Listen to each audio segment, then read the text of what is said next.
반갑습니다. 저는 부산대병원 흉부외과 안효영입니다. 오늘은 다한증에 대해서 말씀드리려고 하는데요. 생각보다 많은 분들이 다한증으로 일상생활에 불편을 겪고 있지만 사실 이것은 심각한 질병이 아니어서 관리와 치료가 충분히 가능합니다. 네, 다한증은 신체의 생리적 필요 이상으로 땀이 과도하게 나는 상태를 말합니다. 특히 손, 발, 겨드랑이, 얼굴 등에 많이 나타나게 되고 때로는 전신적으로 땀이 많이 나는 경우도 있습니다. 우선 병력 청취를 통해서 언제 어떤 상황에서 땀이 많이 나는지를 확인을 해야 되고요. 검진을 통해서 땀이 나는 부위를 관찰하게 됩니다.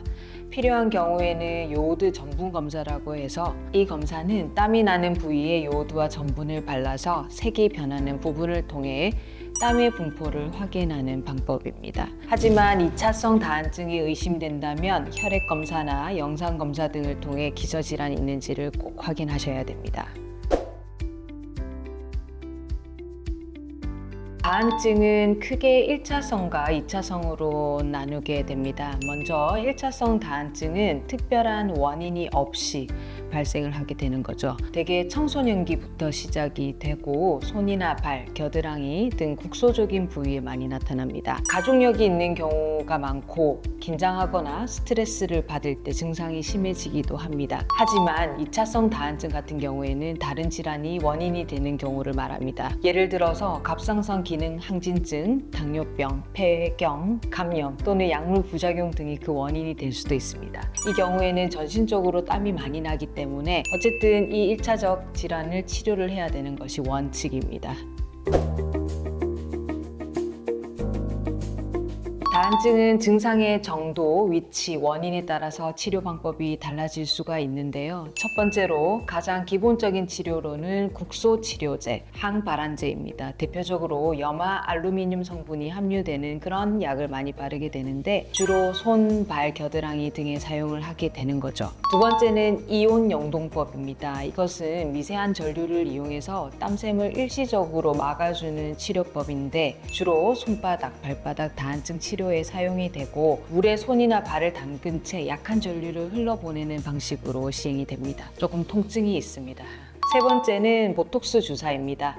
땀샘의 신경을 일시적으로 차단하는 효과가 있기 때문에 겨드랑이, 손바닥, 발바닥 다한증 등에 효과적으로 보이고 효과는 보통 4개월에서 6개월 정도 지속된다고 합니다. 네 번째는 경구약물 복용인데요. 땀 분비를 억제하는 항콜린제 계열의 약물이 사용이 됩니다.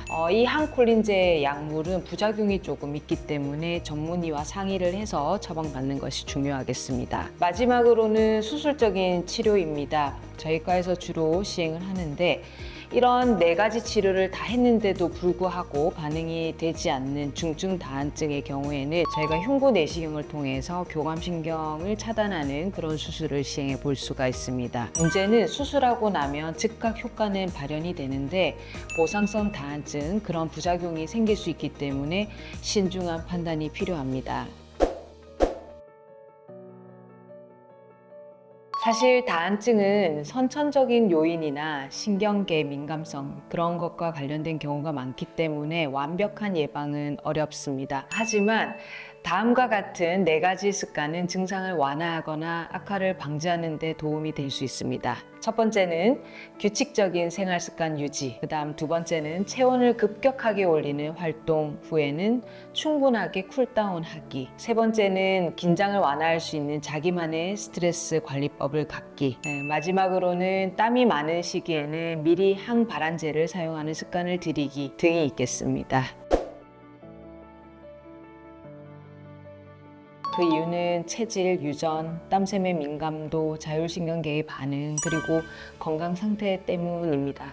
어떤 분은 더운 곳에 가면 바로 땀을 흘리지만 어떤 분은 거의 반응을 하지 않습니다. 특히 스트레스나 긴장에 민감한 사람들일수록 손이나 발에 땀이 더 잘 나는 경향도 있습니다.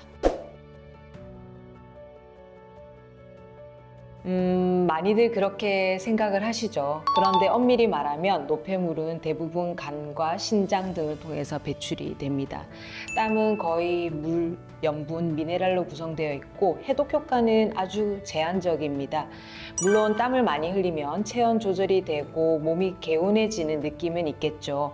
하지만 독소를 뺀다라는 느낌보다는 체온을 조절한다라는 생리적인 반응으로 보는 것이 더 정확하겠습니다.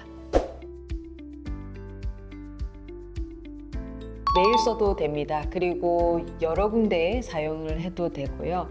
증상이 좋아지면 주 2, 3회로 줄이는 게 좋겠습니다. 계속 매일 사용하다 보면 피부 자극이 오게 되는데 그게 이제 성분이 유분기가 많다 보니까 땀샘을 막으면서 가려움, 따가움, 발진 등이 생길 수가 있습니다. 그래서 증상에 따라서 조절해서 사용하는 것이 권장됩니다.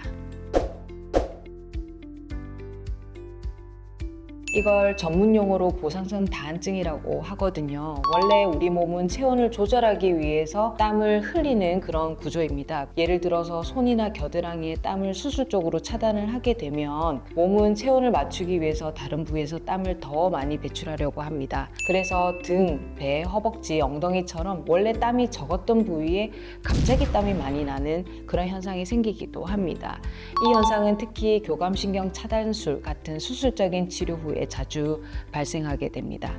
반면에 보톡스 시술이라든지 드리클로 같은 약물은 국소적으로 작용하는 약물이기 때문에 이러한 보상성 다한증을 일으키지는 않습니다.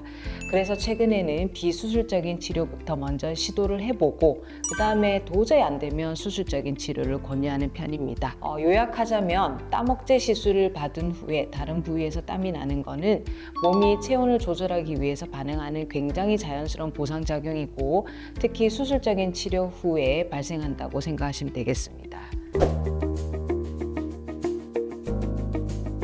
보통은 이런 이제 바르는 약물보다는 항콜린성 약물을 복용을 하게 됩니다. 바로 즉각 효과가 발현되게 되고요. 그렇기 때문에 수술하고 나서 보상성 다한증이 발생했을 때는 언제든지 사용을 하면 되겠습니다. 바르는 크림 같은 경우에는 어느 부위에서 사용을 해도 상관은 없지만 보상성 다한증에는 그리 효과가 좋지는 않습니다. 사실 다한증은 혼자 고민할 필요 없는 치료 가능한 증상입니다. 심각한 질환이 아니기 때문에 내게 맞는 치료법을 찾는 것이 가장 중요하겠고 불편함이 지속된다면 가까운 전문의와 꼭 상담해 보시길 권해드립니다. 여러분의 삶의 질은 충분히 좋아질 수 있겠습니다. 감사합니다.